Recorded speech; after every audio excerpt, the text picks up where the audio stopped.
नमस्कार सबैलाई। हाम्रो वेब डेभलपमेन्ट सिरिजमा हजुरहरूलाई स्वागत छ। हामीले पहिलाको भिडियोमा भने जस्तै आज हामी चाहिँ अब ज्याङ्गो स्टार्ट गर्दैछौँ। अब हजुरहरूलाई प्रोग्रामिङको अलिकति पनि नलेज छ भने हजुरहरूले ज्याङ्गो स्टार्ट गर्न सक्नुहुन्छ। हजुरहरू त्यस्तो प्रोग्रामर प्रो हुनु पर्दैन।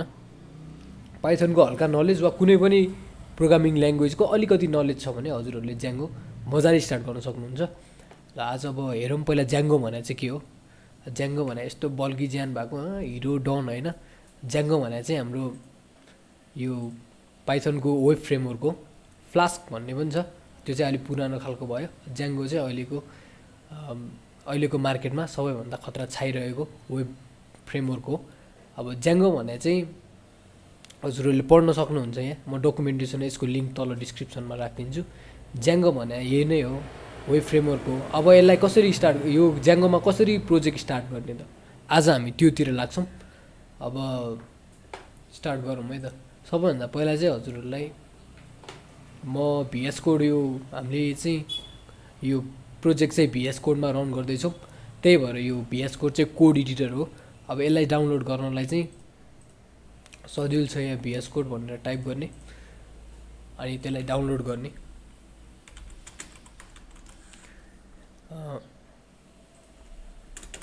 यहाँ डाउनलोड हुन्छ यसरी, अनि यहाँ डाउनलोड गर्नुपर्छ यसरी। अनि यहाँ विन्डोज छ भने विन्डोज, लिनक्स छ भने लिनक्स, म्याक छ भने म्याक, यहाँबाट डाउनलोड गर्न सक्नुहुन्छ। अब मेरो चाहिँ डाउनलोड भइसकेको छ।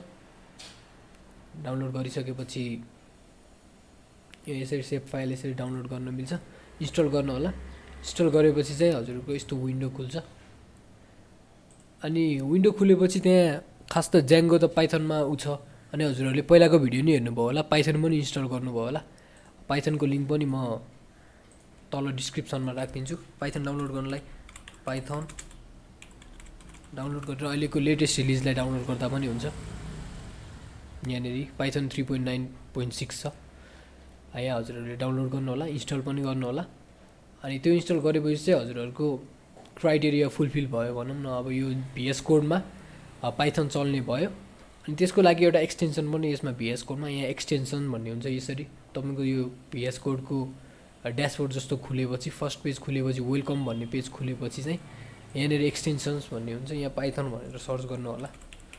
अनि मेरोमा चाहिँ इन्स्टल छ। हजुरहरूले यो पनि इन्स्टल गर्नु होला। अनि यो इन्स्टल गरेपछि चाहिँ आज हामी अब स्टार्ट गर्छौँ ज्याङ्गो। ज्याङ्गो भने पाइथन बेस्ड वेब फ्रेमवर्क हो, मैले भनिहालेँ। अब स्टार्ट गर्दा चाहिँ सबभन्दा पहिला हजुरहरूलाई भर्चुअल इन्भाइरोमेन्टको कुरा म सेयर गर्न चाहेँ। भर्चुअल इन्भाइरोमेन्ट भने चाहिँ कस्तो भन्दाखेरि यो पुरै पिसीभरिको इन्भाइरोमेन्टलाई ह्याम्पर नगर्ने गरी एउटा छुट्टै इन्भाइरोमेन्टमा चाहिँ कुनै पनि प्रोग्राम रन गराउने, जसले चाहिँ अब प्याकेजेसहरूको भर्जनहरू त डे टु डे अपडेट भइरहेको हुन्छ। त्यसरी चाहिँ पछिको पहिलाको हामीले बनाइसकेको फाइलहरू चाहिँ केही पनि नबिग्रोस् भनेर हामीले भर्चुअल इन्भाइरोमेन्ट एउटा बनाएर गर्छौँ। त्यसको लागि चाहिँ हामीले सबभन्दा पहिला यहाँनिर टर्मिनल यहीँ पनि हुन्छ। यसमा यो भ्यूमा गएर टर्मिनल गऱ्यो भने टर्मिनल यसरी भेट्छ। अब यहाँ टर्मिनलमा हामीले सबभन्दा पहिला गर्ने भने भर्चुअल इन्भाइरोमेन्ट बनाउने हो। भर्चुअल इन्भाइरोमेन्ट बनाउनलाई सबभन्दा पहिला पिपी इन्स्टल भर्चुअल इएनबी भन्ने छ। हजुरहरूलाई म त्यसको रिफरेन्स पनि दिन्छु यहाँनिर।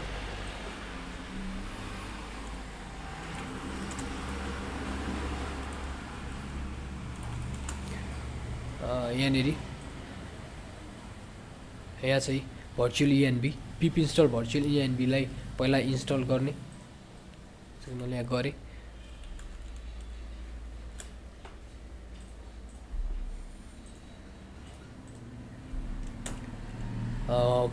पिपी इन्स्टल भर्चुअल इन्भाइरोमेन्ट यसरी गर्ने। यो इन्भाइरोमेन्ट गऱ्यो, यो बनाएपछि चाहिँ अब हामीलाई प्रिभिलेज पायौँ हामीले अब इन्भाइरोमेन्ट बनाउने, भर्चुअल इन्भाइरोमेन्ट बनाउने। त्यसको लागि चाहिँ पहिला एउटा फोल्डर लोकेट गर्नु होला, कहाँनिर प्रोजेक्ट बनाउने भनेर। मैले यहाँनिर ओपन फोल्डर गरेँ। अनि मैले चाहिँ यहाँ डेस्कटपबाट मेरो एउटा कुनै फोल्डर लिएँ। मैले यहाँ ज्याङ्गो प्रोजेक्ट भन्ने एउटा खाली फोल्डर छ मेरो। मैले यो फोल्डरलाई लोकेट गरेँ। म अहिले ज्याङ्गो प्रोजेक्ट भन्ने फोल्डरभित्र छु। अब मैले यहाँनिर टर्मिनल यसरी स्टार्ट गरिरहेको छु।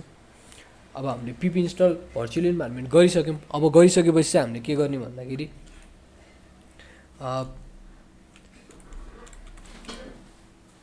पाइथन हाइफन भर्जन भनेर एकतालि भर्जन चेक गर्नु होला।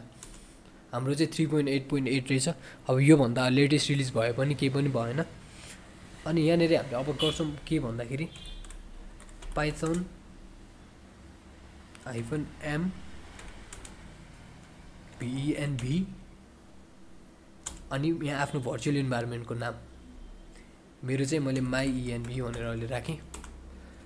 अनि यसले चाहिँ के गरिदिन्छ त मेरो यो करेन्ट डाइरेक्टरीमा माइenv भनेर एउटा भर्चुअल इन्भाइरोमेन्ट बनाइदिन्छ। अब हजुरहरूले लिनक्स युज गर्नुहुन्छ भने चाहिँ यहाँ बिन भन्ने आउँछ। यहाँ हजुरहरूको विन्डोजमा चाहिँ स्क्रिप्ट भन्ने हुन्छ है।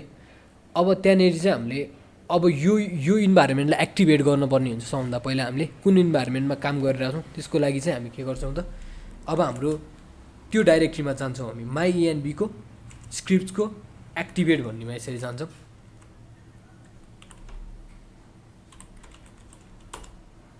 यहाँबाट भएन भने हजुरहरूले यहाँबाट यस्तो इरर देखायो भने हजुरहरूले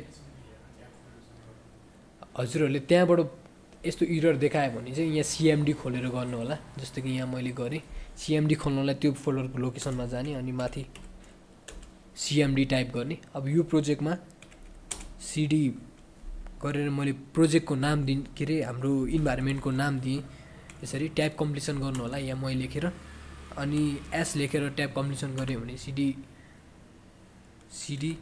स्क्रिप्ट्स भनेर यसरी गर्नु होला। अनि त्यसपछि चाहिँ एक्टिभेट थिच्नु होला। अब एक्टिभेट गरेपछि यहाँ हजुरहरूले लेख्नुहुन्छ है माई इन्भाइरोमेन्ट एक्टिभेट भएको छ। अब यताको टर्मिनलमा चाहिँ अहिले यसरी इरर फालिरहेको छ। यो के अरे यो हाम्रो भिजुअल स्टुडियो कोडकै केही होला बग भनौँ। अनि cmdबाट गऱ्यो भने यहाँ हजुरहरूको यसरी स्क्रिप्ट यो यसरी इन्भाइरोमेन्ट एक्टिभेट भयो। अब यो इन्भाइरोमेन्टमा हामीले काम गर्ने हो। त्यही भएर सबभन्दा फर्स्ट थिङ चाहिँ के हुन्छ भन्दाखेरि त्यो इन्भाइरोमेन्टमा काम गर्नलाई सबभन्दा पहिला त्यो फोल्डर अहिले हामी envमा छौँ त्योभन्दा नि बाहिर जाउँ। त्योभन्दा नि बाहिर गएपछि हामी अहिले Django प्रोजेक्टमा छौँ हैन। Django प्रोजेक्टमा गएपछि चाहिँ हामीले यहाँ अब यहाँनिर चाहिँ हामीले Djangoको प्रोजेक्ट बनाउने हो। अब त्यही भएर अब हाम्रो यो इन्भाइरोमेन्टमा पाइथनको भर्जन हेरौँ। पाइथन हाइफन भर्जन है यहाँ 3.8.8 छ। अब यहाँनिर मैले फर्स्टमा हामीले गर्नुपर्ने भनेको चाहिँ Djangoलाई इन्स्टल गर्नु पर्यो। Django इन्स्टल गर्नलाई पिप इन्स्टल Django म तपाईँहरूलाई रेफरेन्स पनि यहाँ देखाइदिन्छु। Django 3.2.6 चलिरहेको छ अहिले। हामीले यो भिडियो बनाउने बेला चाहिँ लेटेस्ट भर्जन नै हो। पिप इन्स्टल Django गर्ने हो। मैले यहाँ गएँ यहाँ अहिले माइenv सेलेक्ट छ हाम्रो अनि मैले यहाँनिर पिप इन्स्टल Django गरेँ यसरी मैले इन्टर हाने। अब यहाँ मेरो Django इन्स्टल हुँदैछ यो इन्भाइरोमेन्टमा।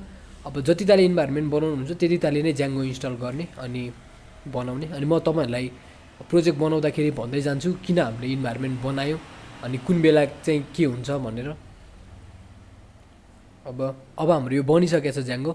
अब Django इन्स्टल भइसकेको छ। Django इन्स्टल भइसकेपछि चाहिँ हाम्रो प्रोजेक्ट स्टार्ट गर्नलाई अब हजुरहरूले याद गर्नुपर्ने कुरा Django admin start प्रोजेक्ट अनि हजुरहरूको प्रोजेक्टको नाम। अब मैले चाहिँ यहाँ फर्स्ट PRO प्रोजेक्ट भनेर दिएँ है। अब हजुरहरूले जे नाम पनि दिन सक्नुहुन्छ। यसमा चाहिँ Django -admin स्टार्ट प्रोजेक्ट चाहिँ यो चाहिँ हजुरहरूको सिन्ट्याक्स जस्तो नै भयो। अब फर्स्ट प्रोजेक्ट भने चाहिँ हजुरहरूको प्रोजेक्टको नाम। यहाँ हजुरले अब जे प्रोजेक्ट राख्न नि पायो यहाँ नाम चाहिँ जे राख्न नि पायो। मैले इन्टर हाने। अब यो डाइरेक्टरीमा चाहिँ हजुरहरूको यो प्रोजेक्ट चाहिँ बन्छ। जस्तो कि अब यो हेरौँ है त यहाँनिर फर्स्ट प्रोजेक्ट भनेर आफै फोल्डर बनिसकेको छ। अब हामीले यो फोल्डरभित्र जाने हो। यहाँ manage.py भन्ने फाइल हुन्छ अनि फर्स्ट प्रोजेक्ट भन्ने प्रोजेक्टको एउटा फोल्डर हुन्छ है। अब हामी योभन्दा भित्र जाने भने चाहिँ हामीले के गर्नु पर्यो त cd अनि my हानेर ट्याब गर्ने माइenv होइन फर्स्ट प्रोजेक्ट भनेर फर्स्ट प्रोजेक्टमा जाऊँ है। अब यहाँ गएर चाहिँ अब यहाँनिर चाहिँ Django admin स्टार्ट एप यहाँनिर गर्नुहुन्छ हजुरले। यहाँ मैले अब अर्को भन्दाखेरि प्रोजेक्ट बन्यो। प्रोजेक्ट भन्दा चाहिँ हजुरहरूको एपको कलेक्सन। अब एपहरू धेरै हुन्छ भित्र हैन। कुनैले युजर्सहरूलाई ह्यान्डल गर्छ, कुनैले आफ्नो आफ्नो फङ्सनालिटी जुन जुन छ त्यसलाई हामीले छुट्टा छुट्टै एप बनाएर गर्दाखेरि सबभन्दा राम्रो हुन्छ। त्यही भएर हामीले एउटा स्टार्ट प्रोजेक्ट बनाएपछि एउटा एप बनाएर सुरु गर्छौँ। अहिलेलाई चाहिँ हामी युजर्स भन्ने एपबाट सुरु गरौँ है। यहाँ जस्तै कि अब मैले लेख्छु डिजेएनजे ज्याङ्गो एडिएमआइएन एडमिन एसटिएआरटी स्टार्ट एप। अब यहाँ हजुरहरूले एपको नाम दिनुपर्छ। एपको नाम चाहिँ मैले ल फर्स्ट एप भनेर दिएँ। फर्स्ट एपमा हामीले काम गरौँ। यहाँ गरेपछि चाहिँ हजुरहरूले देख्नुहुन्छ यहाँ फर्स्ट एप भनेर एउटा फोल्डर आफै बनिसक्यो। अब यहाँ बनिसकेपछि चाहिँ यो फोल्डरभित्र यस्तो फाइलहरू हुन्छ, यो सबै पाइथन फाइलहरू है। त्यही भएर चाहिँ ज्याङ्गो, अब ज्याङ्गो त पाइथनमा बेस्ट भएर यिनीहरू फाइलहरू सबै पाइथन फाइलहरू हुन्छ। अब म्यानेज डट पाईले के गर्छ त हाम्रो, अब यो हजुरहरूकोमा पाइथन इन्स्टल छ कि छैन, ज्याङ्गो इन्स्टल छ कि छैन, सबै खोलेर हामी देखाउँछौँ। अनि यो अब फर्स्टमा चाहिँ हजुरहरूले के गर्नु होला भन्दाखेरि म्यानेज डट पाई रन गर्नलाई चाहिँ पाइथन म्यानेज डट पाई रन सर्भर, यहाँ हजुरहरूले हेर्न सक्नुहुन्छ कि हामी माई इएनबी भन्ने इन्भाइरोमेन्टमै छौँ। अब पाइथन म्यानेज डट पाई रन सर्भर यो पनि एउटा सिन्ट्याक्स हो, हजुरहरूले लेखेर राख्दा पनि हुन्छ। यो चाहिँ याद गरेर राख्नुपर्ने हुन्छ। हजुरहरूलाई गर्दै गएपछि चाहिँ आफै याद भइहाल्छ, तर फर्स्ट तालीमा चाहिँ झुकिँदैन। त्यही भएर यो पाइथन म्यानेज डट पाई रन सर्भर चाहिँ हजुरहरूले लेख्नु होला। अब यो गरेपछि चाहिँ हजुरहरूले यहाँ एउटा सर्भर रन भएको छ कि छैन भनेर देख्नुहुन्छ। यहाँनिर हेर्नु त एचटिटिपी यसमा चाहिँ हजुरहरूको सर्भर रन भयो है भनेर यसले यसरी हामीलाई एउटा अलर्ट जस्तो पठाउँछ। यसलाई चाहिँ हामी के गर्छौँ त यसरी हाइलाइट गर्छौँ अनि कन्ट्रोल सी गरेर मैले चाहिँ कपी गरेँ। अनि यहाँनिर आफ्नो ब्राउजरमा गएर यसरी इन्टर हान्नुभयो भने हजुरहरूले देख्नुहुन्छ ज्याङ्गो the install work successfully congratulations, ज्याङ्गो यसरी के अरे ओपन भइसकेको छ। अब हजुरहरूलाई यसरी देखाउँछ। यो भयो भने चाहिँ हजुरहरूको ज्याङ्गो एउटा प्रोजेक्ट स्टार्ट भइसकेको छ भनेर बुझे भयो। अब अर्को कुरा त हामीले ज्याङ्गो त स्टार्ट गऱ्यौँ। अब यहाँ चाहिँ आफ्नो प्रोजेक्ट कसरी ल्याउनु त, अब एउटा रेफरेन्सको लागि चाहिँ मैले हजुरहरूलाई अब अहिले मैले धेरै नै देखाएँ। अब ज्याङ्गोको प्रोजेक्ट पनि हजुरहरूलाई एउटा ओभरभ्यू दिन्छु म। जस्तै कि एउटा प्रोजेक्ट, धेरै प्रोजेक्ट गरिसकेको छु मैले, त्यही भएर हजुरहरूलाई नि अब सिकाइदिनलाई सजिलो छ भनेर सिकाइदिनलाई म यहाँ हाम्रो यो जिडब्ल्युटिसीबाट अहिले यो लेक्चर दिइरहेको छु। अब यहाँ चाहिँ हामीले गर्ने भनेको त्यही हो पाइथन म्यानेज डट पाई रन सर्भर। मैले पाइथन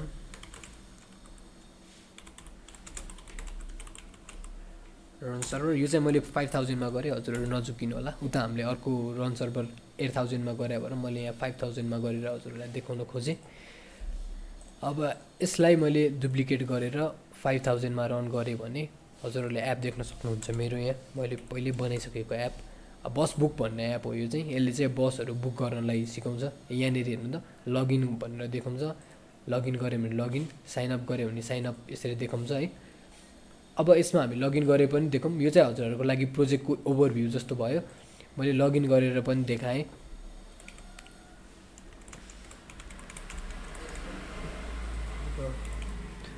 लगइन गरेँ अनि लगइन गरेपछि चाहिँ यहाँ गएर हेर्न सक्नुहुन्छ हजुरहरूले बुकिङ के गरेछ। यसलाई क्यान्सल पनि गर्न सक्नुहुन्छ। यो बुकिङमा गएर यसरी बुकिङ केमा बुक गर्नुभएको छ सबै हेर्न मिल्छ। कुन बसहरू बुक भएको छ, कुन बसहरू एभाइलेबल छ, कुन बस कति छ, सबै यहाँ अब सिटहरू सबै सिलेक्ट गरेर हजुरहरूले बुक गर्न सक्ने खालको एप हो यो चाहिँ। सानो एप हो तर रमाइलो खालको एप हो। अब हजुरहरूलाई म यही एपकै बारेमा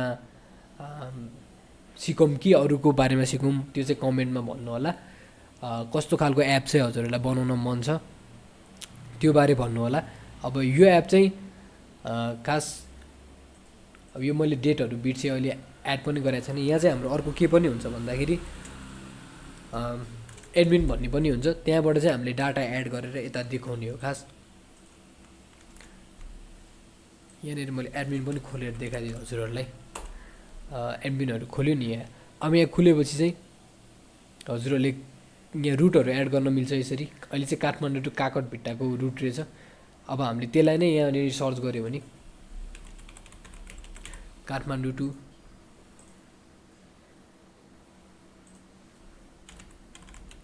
काकटभिट्टा सर्च गऱ्यौँ। डेट पनि हामीले मिलाउनु पर्ने हुन्छ।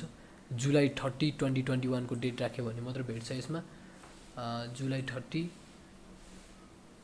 2021 मैले सर्च गरेँ। यहाँ एउटा बस एभाइलेबल रहेछ, त्यो भने चाहिँ परेली यातायातको बस रहेछ। यसमा एसी छ कि छैन, एसीवाला बस रहेछ। 4 बजे 4 PM डिपार्चर हुने रे, छुट्ने रे।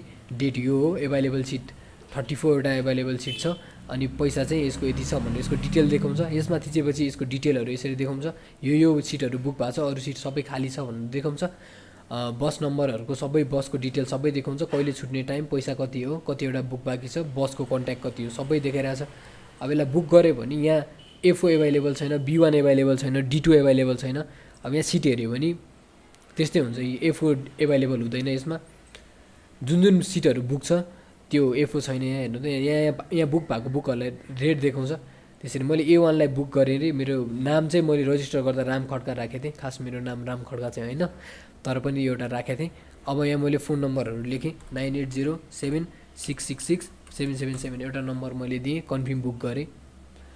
अब यो चाहिँ अहिले कन्फर्म गर्दाखेरि यहाँ त्यो इमेलले गर्दाखेरि पछाडिको ब्याकइन्ड हल्का मिला छैन। अब त्यो कुरा चाहिँ अहिले छोडिदिउँ। यसरी बुक हुन्छ भन्ने चाहिँ मैले देखाइदिएँ तपाईँहरूलाई। अब यो एप बनाउनु मन लाग्छ भने चाहिँ हजुरहरूले तल कमेन्ट गर्नु होला, वा अरू कुनै एप केको आइडियाहरू छ त्यसको बारेमा एप बनाइदिनु, त्यसबाट सिकाइदिनु हामीलाई भन्नुहुन्छ भने पनि तल कमेन्टमा लेख्नु होला। आजलाई चाहिँ हामीले ज्याङ्गो इन्स्टल गऱ्यौँ, अनि हजुरहरूले त्यो ज्याङ्गोको लगइन स्क्रिन पनि देख्नु, यो स्क्रिन पनि देख्नु भइहाल्यो होला।